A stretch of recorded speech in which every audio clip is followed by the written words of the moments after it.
Hey, good morning, Pastor Steve here. Down in verse 11 of Galatians 2. When Peter was come to Antioch, I withstood him to the face because he was to be blamed. For before the Jews came from James, he ate with the Gentiles. But when they came, he withdrew and separated himself, fearing those of the circumcision. The other Jews dissembled likewise with him, so much that Barnabas was also carried away with their dissimulation. But when I saw that they walked not uprightly according to the truth of the gospel, I said to Peter in front of them all, if you, being a Jew, lives after the manner of Gentiles, and not as the Jews, why do you compel the Gentiles to live like the Jews?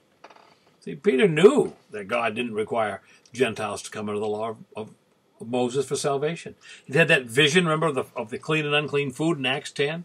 Then he saw the outpouring of the Holy Spirit on those Gentiles who believed back in Acts 10:44 as well. And he turns his back on it and treats these Gentiles as if they weren't saved. Why? Paul says Peter was afraid of those who were of the circumcision.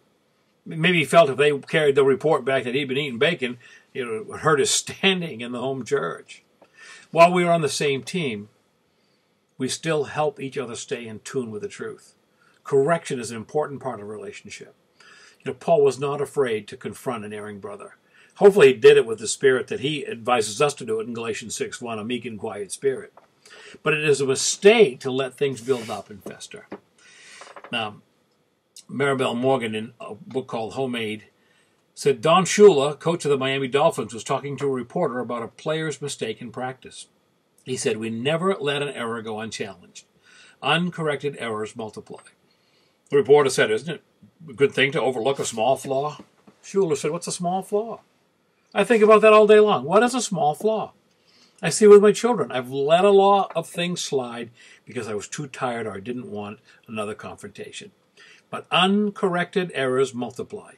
You've got to face them someday. You might as well face them on the spot. If I could do it over again with my children, I'd face the errors on the spot. It's easier on them and on you. That works in relationships with anyone. If there's something under the surface, something that you sense isn't right, bring it out. Face it right then. Success lies in dealing with things, dealing with the details. You ponder that, Pastor Steve.